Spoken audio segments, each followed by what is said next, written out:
नमस्कार दोस्तों, स्वागत है आपका अपने चैनल विपन टेक्निकल ट्रेडिंग में। दोस्तों, सबसे पहले आपको रिक्वेस्ट है कि अगर आप मेरे चैनल पे नए आए हो तो प्लीज़ सबसे पहले आप मेरे चैनल को सब्सक्राइब कर लो और बेल आइकॉन को ऑन कर लो, ताकि जब भी मैं कोई नई वीडियो अपलोड करूं तो सबसे पहले आपको मैसेज मिले। तो दोस्तों, वीडियो के एंड तक बने रहे, पूरी इन्फॉर्मेशन वीडियो बनने वाली है। दोस्तों, आज बात करेंगे 4 शेयर। दोस्तों, 4 ऐसे शेयर, आज ये चारों शेयर ही भाग गए। अगर आपने इसको खरीदा होता तो आपका आज मोटा पैसा बन जाना था। ठीक है, इसमें ही काम करके आप अपनी वेल्थ बना सकते हैं। दोस्तों, ये 2-4 दिन पहले की वीडियो मैंने ये चारों स्टॉक मैंने कवर किए थे, तब भी मैंने आपको रिक्वेस्ट की थी, आपको मतलब कि बताया था कि आप अच्छी कंपनियों के शेयर को ही बाई सेल करके स्विंग ट्रेडिंग करके अपना पैसा बना सकते हैं। दोस्तों, क्या होता है जब भी कोई इंडिकेटर होते हैं टेक्निकल चार्ट के ऊपर, हम जाके मैंने जैसे आपको बताऊंगा आगे भी जाके एक एक शेयर के ऊपर मैं आपको पूरी चर्चा के साथ बताऊंगा कि शेयर को कब बाई करना चाहिए और कब सेल करना चाहिए। जब उस टेक्निकल एंगल पे शेयर आ जाता है तो उसको बाई कर लेना चाहिए, जब वो उससे बाहर जाया जाता है कब उसको एग्जिट करना चाहिए। ये दोनों फार्मूले आपको मैं बताऊंगा, वीडियो के एंड तक बने रहे एक एक करके। दोस्तों, ये चारों स्टॉक मैं बताऊंगा, आज कोई 2% भागा, कोई 1.5% भागा, कोई 1% भागा। ये 4 स्टॉक है, चारों ही अच्छी दिग्गज कंपनियां, लार्ज कैप की कंपनियां, निफ्टी 50 का पार्ट है, अच्छी कंपनियां। तो दोस्तों, अभी एक एक करके मैं आपको बताता हूँ। दिग्गज कंपनी टीसीएस। दोस्तों, टीसीएस ने आज के दिन ही देखिए लगभग 1.25% का इसने गेन दिया, बल्कि 39 रुपीज़ इसने एक ही दिन में आज गेन दिया। तो मैंने इसको, आपने अगर मेरी वीडियो देखते हो तो आपने देखा होगा, मैंने 5-6 दिन पहले ही इसको मैंने बताया था जब ये थोड़ा नीचे था। तो दोस्तों, क्या होता है जब भी अच्छी कंपनी का शेयर हमें थोड़े नीचे रेट पे मिल रहा होता है ना, तो वो हमें एक मौका मिलता है। अभी ये टीसीएस जो कंपनी है ना, अभी इसने डिविडेंड का भी इसका एक्स डेट रिकॉर्ड आ गया है। डिविडेंड इसका 24 रुपये का कंपनी डिविडेंड दे रही है, लगभग अपने 1% से थोड़ा सा कम, 1% से थोड़ा सा कम। और इसकी जो एक्स रिकॉर्ड डेट है 15 जून है। दोस्तों, अगर 15 जून से पहले 14 जून तक आप इसको बाई कर लेते हो, मतलब कि आज 12 तारीख है, कल और परसों, कल और परसों, हाँ 2 दिन तक अगर आप इसको बाई कर लोगे, जितने भी शेयर आपके अकाउंट में होंगे उसका 24 रुपये पर शेयर के हिसाब से आपको सीधे आपके अकाउंट में आ जाएगा।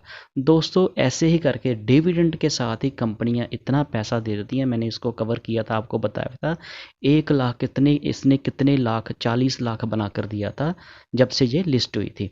तो दोस्तों, कहने का मतलब अच्छी कंपनियों में ही काम करें, अच्छी कंपनी में काम कर। और जैसे मैंने आपको बताया कि इसको कब बाई करना चाहिए, कब। दोस्तों, जैसे ये देखिए, आज अभी देखते हैं, जैसे इसका एक दिन का चार्ट हम देख रहे हैं, तो ये 5 दिन का पहले का देखो, तो ये देखो कितनी बार ये ऊपर नीचे होता है शेयर। ठीक है, तो जब मान लीजिए कि ये जहाँ पे आ जाता है, जहाँ पे हम एक मंथ का देख लेते हैं, तो ये कितनी बार ऊपर नीचे हुआ, तो आप ऐसे स्विंग ट्रेडिंग करके जैसे ये जहाँ पे आए इसको बाई कर लो, जहाँ पे सेल कर दो। फिर जहाँ पे ये थोड़ी दिन कंसोलिडेट हुआ, एक आधा दिन, फिर जहाँ पे थोड़ा, यहाँ पे फिर नीचे आया, फिर ऊपर गया, फिर जहाँ पे नीचे आ गया तो यहाँ पे आप बाई कर लो, जहाँ पे फिर सेल कर दो। अब फिर यहाँ नीचे आया हुआ था तो 2 दिन पहले, तो आज फिर ये ऊपर आ गया। दोस्तों, ऐसे कर करके आप स्विंग ट्रेडिंग करके ही इसमें मोटा प्रॉफिट बना सकते हैं। ये 6 मंथ का चार्ट देखिए, 6 मंथ पहले ये कितने का था, 3332 रुपये का शेयर था। आज कितने का, आज इसने डाउन ही है, 3248 का, -2-2.5% है। लेकिन उस हिसाब से जब आप करोगे ना तो फंसे रहोगे स्टॉक में।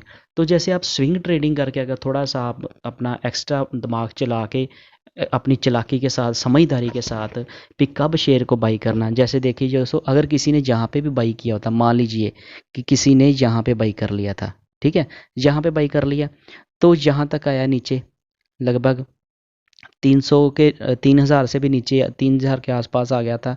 तो ये कितने, 3600 पे गया था, 3332 पे गया था। ठीक है, तो जहाँ पे नीचे भी कितना आ गया, 100-200 रुपये का इसने फॉल दिखाया।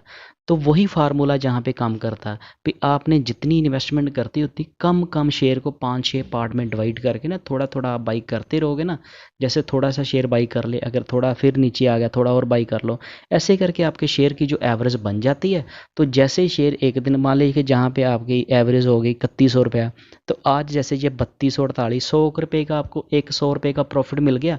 तो मान लीजिए आपने 50 शेयर बाई की या जो 100 शेयर बाई की, जितनी आपके पास मतलब कि कैपिटल है उस हिसाब से, ठीक है। तो आपको फिर भी 4-5% का इसने प्रॉफिट दे दिया 4-5 दिन में ही।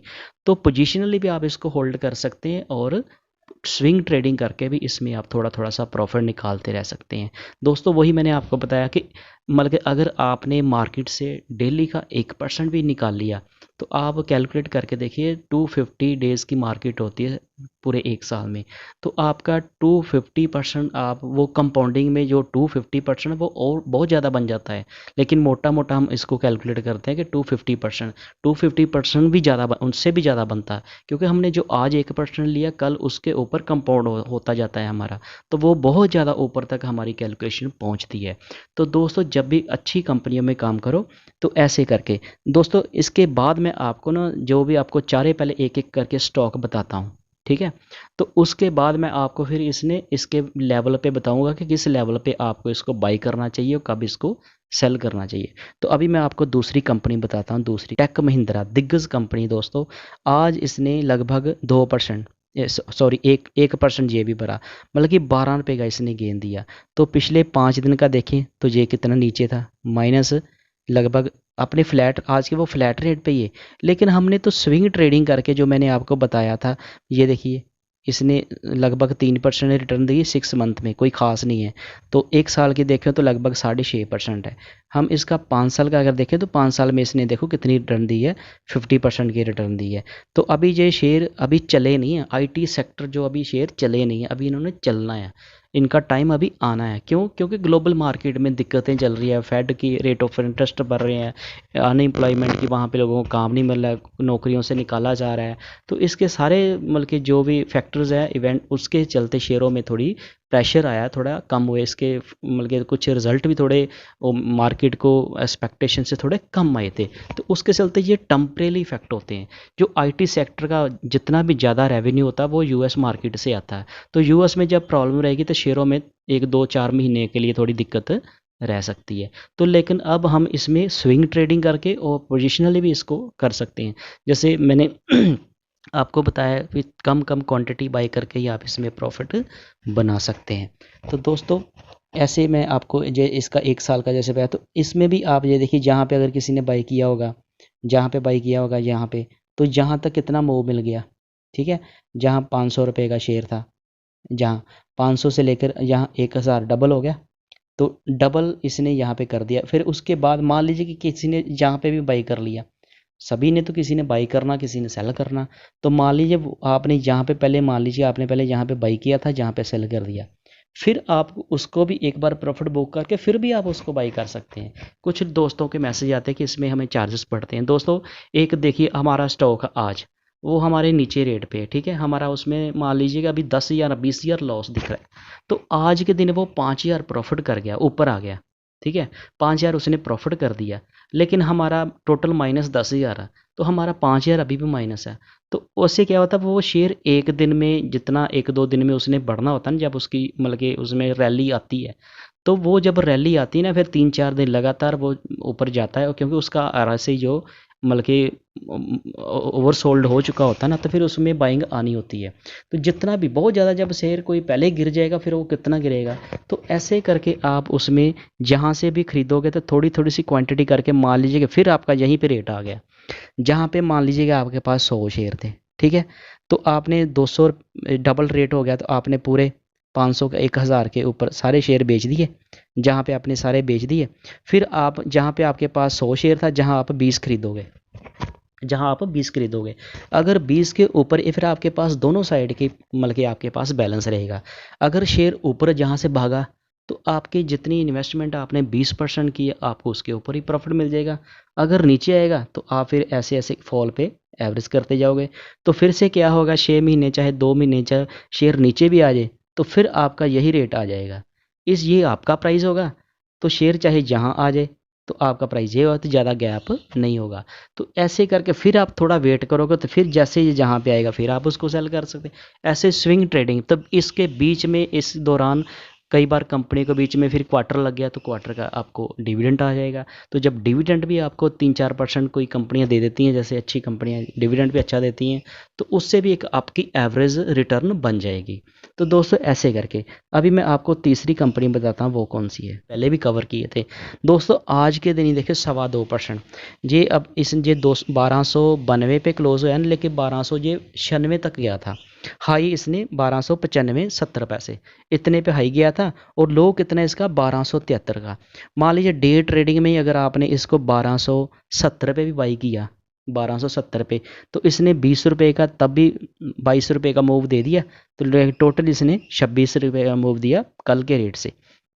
तो ऐसे करके दोस्तों आप इसमें मैंने आपको बताया इसने डिविडेंड भी दिया। अब इसका डिविडेंड का जो एडजस्टमेंट थी वो भी टाइम निकल गया, 2 जून इसकी एक्स डेट थी, 17.5 पे इसने डिविडेंड दे दिया।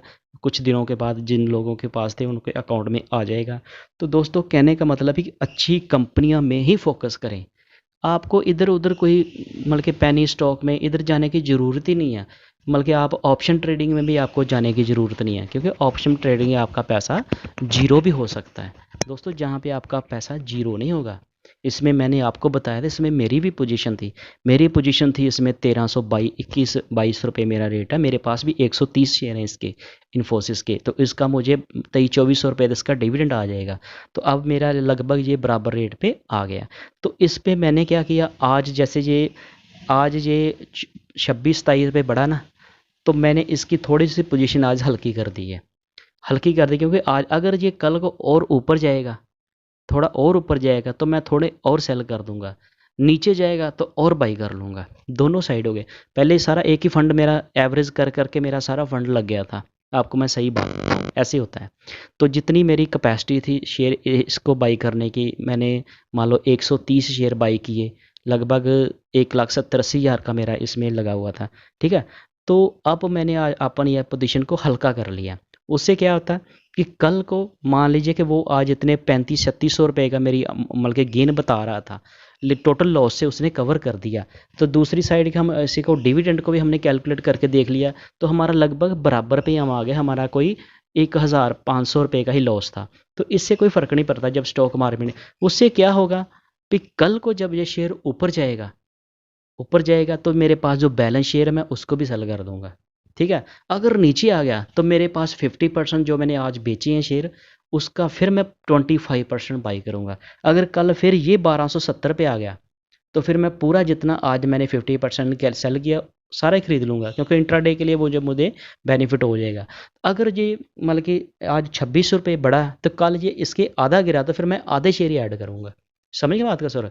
जैसे ये कल 25 रुपये नीचे आ जाएगा 26, तो मैंने जितने आज आधे शेयर सेल किए वो सारे मैं खरीद लूँगा। अगर यहाँ से ये 13 रुपये कल नीचे आएगा तो फिर मैं आधे 25% जो शेयर मैंने आज सेल किए वो बाई करूँगा। अगर ये कल यहाँ से 1% मान लीजिए 2% और ऊपर चला जाता है तो फिर क्या होता है कि इसने फिर थोड़े दिन के बाद फिर इसमें प्रॉफिट बुकिंग आनी है, क्योंकि जी काफ़ी देर से शेयर नीचे है। तो ऐसे करके तो अगर ऊपर भी चला जाएगा तो हमें क्या होगा, थोड़े प्रॉफिट हो चाहे थोड़ा ही प्रॉफिट हो जाए, प्रॉफिट तो होगा, हम लॉस में तो नहीं निकलेंगे, तो हमें थोड़ा प्रॉफिट हो जाएगा। तो उससे क्या होगा कि हम ज़्यादा देर जो फंसेंगे नहीं, अब उससे हम थोड़ा सा निकल लेंगे, हमारी एवरेज और कम आ जाएगी। मान लीजिए कि कल को शेयर फिर 1270 पे आ जाता है, तो मैं जब फिर इसकी जितने शेयर मैंने भी उसको ऐड करूँगा तो मेरी एवरेज जो है वो बहुत नीचे आ जाएगी, लगभग इसके प्राइस से नीचे आ जाएगी। जो आज 1292 है ना, तो ये लगभग 1280-85 के आसपास मेरी एवरेज आ जाएगी। तो मेरा लॉस बिल्कुल नहीं वहाँ पे शो करेगा। तो जैसे ये फिर 1-2 दिन में रैली दिखाएगा तो इसको फिर मैं 1330-35 का मैं पहला टारगेट रखूँगा। जैसे 30 पे आएगा 1330 पे, तो मैं फिर इसके 25% शेयर जो सेल कर दूंगा। अगर फिर जहाँ से ऊपर हो जाएगा तो फिर और 25%। जैसे दोस्तों हम शेयर को कम कम करके बाई करते हैं, वैसे ही कम कम करके सेल कर देंगे। ठीक है। तो उससे क्या होगा, हमारे पास दोनों साइड की पोजीशन बनाने का हमें मौका मिलता रहेगा। तो अभी मैं आपको HCL टेक्नोलॉजी, ये आज 2.5% बढ़ा है। ये भी इसने आज 28 रुपये का मूव दिया, ठीक है। तो इसमें भी इसको भी मैंने कवर किया था, आप इसका देखिए 6 मंथ का देख लो। तो ये देखो दोस्तों, ऐसे ऐसे काम करना होता है। ये देखिए कितनी बार ये जहाँ से जहाँ गया, फिर जहाँ आया, फिर जहाँ गया, फिर जहाँ आया। ऐसे ऐसे ट्रेडिंग करके, स्विंग ट्रेडिंग करके आप पैसा ज़्यादा कमा सकते हैं। लॉन्ग टर्म के लिए आप पोजिशनल इसको होल्ड करना तो वो भी अच्छी बात है, क्योंकि अच्छी कंपनी के शेयर हैं। लेकिन फिर भी अगर जब आपका लॉस शो हो रहा था, काफ़ी देर से आप ऊपर के रेट में फंसे होते हैं, तो फिर हम जब हमने जितनी मतलब कि एवरेज करनी थी, हमारे पास जितना फंड था सारा लग गया मान लीजिए, तो फिर हम इरिटेट भी हो जाते हैं, कई बार हो जाते हैं, सब लोग हो जाते हैं, क्योंकि हमारी जो साइकोलॉजी है ना वो ऐसे ही काम करती है। अगर वो शेयर हमारा इमीडिएटली मूव कर दे ऊपर तो हम खुश हो जाते हैं, जैसे थोड़ा नीचे आए पर। लेकिन दोस्तों जब भी हम कोई भी शेयर बाई करें तो सबसे पहले ये सोच के बाई करें कि इसका 50% अगर नीचे भी आ गया तो तब भी मेरे पास फंड होना चाहिए इसकी एवरेज करने के लिए, वो अपना रेट सेटल करने के लिए। तो ऐसे दोस्तों करके आप ही ने ही काम करना है। तो दोस्तों ये मैंने आपको लगभग चारे कंपनियां जो अच्छी कंपनियां थी वो मैंने आपको बता दी है। अब मैं आपको ना इसके लाइव दूसरे चार्ट के ऊपर लेकर जाता हूँ, टेक्निकल चार्ट के ऊपर। ये निफ्टी के सिर्फ मतलब 38 पॉइंट ही ऊपर गया और 44 पॉइंट बैंक निफ्टी नीचे था। सेंसेक्स ने आज 100 पॉइंट गेन दिखाया। तो इन्फोसिस ने देखे आज 26 रुपये, TCS ने 37 रुपये और 11 पे टेक महिंद्रा और SCL टेक। लगभग 2 शेयर जो अपने 1-1% में और एक 2% और एक 2.5%। IT सेक्टर की तीनों कंपनियां जो अच्छा परफॉर्म आज इन्होंने दिया। सिर्फ विप्रो जो आई थी, जो मैं निफ्टी 50 के शेयर ही कवर ज़्यादा करता हूँ, तो निफ्टी 50 सॉरी विप्रो का जो था वो आज थोड़ा सा फ्लैट ही था, ना थोड़ा ऊपर था ना नीचे था। तो विप्रो का भी मैंने आपको बताया, इसका बाई बैक का ऑफ आ रहा है, इसका 16 जून है, एक्स डेट है इसकी। तो जो 445 पे उसका बाई बैक है, 445 पे वो बाई बैक ऑफर आएगा। दोस्तों अभी मैं आपको बताता हूँ, ये देखिए जैसे TCS का आपको मैं चार्ट बताता हूँ। ये देखिए दोस्तों, जहाँ पे आप देख रहे हैं ना, अब इसका RSI कितना आ गया 48। अभी आपने बाई किया तो होल्ड करो। अभी आपके पास बाई की हुई है, आपने एग्जिस्टिंग आपके पास है पोजीशन, आप उसको होल्ड करके रखो। जैसे इसका RSI 80 आ जाए, आप इसका RSI 80 आ जाए, जहाँ पे ये जो आप देख रहे हैं इसका RSI ये अब 48 है। 48 है ना, अभी जब बुलिश जैसे ये 50 क्रॉस कर जाएगा, 50 क्रॉस करके अगर होल्ड कर गया तो आपकी जो ये मिडल लाइन की जो ब्लिंजर बैंड है ना, वाइट वाली लाइन, ये 3272 है। तो आज 48, कल के दिन या परसों ये इसको टच करके जहाँ तक शेयर अब दोस्तों आ सकता है 3355 का अब इसका टारगेट बन सकता है आने वाले 1-2 दिनों में। अगर ये यहाँ पे थोड़ा कंसोलिडेट कर गया, अब इसका RSI 50 पे कर गया, इसको ओवरसी ने ओवरटेक कर दिया, इसकी जो रेड लाइन है ये नीचे दिख रही है 3200 लगभग 57 है, इसको भी जो अगर इसका इसमें ब्रेकआउट अगर आ गया, ये 200 दिन की मूवी एवरेज को क्रॉस कर दिया, तो ये जो ब्लू कलर की ऊपर लाइन है ये इसकी है 20 डेज़ की 3297। तो ये इसको दोनों को अगर काट के जहाँ चल गया, फिर इस अपने ब्लंजर बैड को एक बार टच करके आएगा। जैसे जहाँ पे ये टच करके नीचे आया था ना, ये देखिए जहाँ से इसने अपने ब्लिंजर बैंड को टच किया था, तो फिर नीचे वाली लाइन को ऐसे ये इसमें यहाँ तक टारगेट 3355 का, 60 रुपये तक भी टारगेट बन सकता है आने वाले दिनों में। तो दोस्तों ऐसे जैसे जब ये यहाँ पे आ जाएगा ना, तो फिर आपने इसको एग्जिट कर देना। क्यों? तब फिर इसका RSI भी लगभग 80-85 के आसपास आ जाएगा, जब ये जहाँ तक 3355 और 60 तक आ जाएगा। ये इसका टारगेट है, पहला टारगेट इसका यही है। कौन सा? ये वाला 3275 72-75-80 लगा लो, 2-4 रुपये ऊपर नीचे भी चलता है अभी टाइम के साथ। जैसे आज टाइम है, जैसे जैसे टाइम बीतता जाएगा तो ये इसके जो मूविंग एवरेज में इसमें थोड़ा थोड़ा सा चेंज आ जाएगा। तो ऐसे दोस्तों मैं आपको एक ही चार्ट के ऊपर मैंने सारा बता दिया, इसके RSI का और ब्लिंजर बैंड का। यही दोस्तों मैं 3 जो इंडिकेटर्स हैं इसी के ऊपर काम करता हूँ। तो मुझे तो इसी से मार्केट में रिस्पॉन्स उसी हिसाब से मुझे अच्छा लग रहा है। कल को अगर कोई मार्केट का बल्कि ऑपोजिट जाएगी, इसमें हमें रिस्पॉन्स नहीं मिलेगा, तो फिर हम और इंडिकेटर का भी यूज़ करके देखेंगे। फिलहाल हमें ये जो तीनों इंडिकेटर इससे अच्छा हमें रिस्पॉन्स मिल रहा है। तो दोस्तों उम्मीद है कि आपको मेरी ये इन्फॉर्मेटिव वीडियो अच्छी लगी होगी। अगर मेरी आपको वीडियो जी अच्छी लगी तो मेरे चैनल को सब्सक्राइब करना, वीडियो को अपने दोस्तों के साथ शेयर करना और लाइक भी करना। Thank you.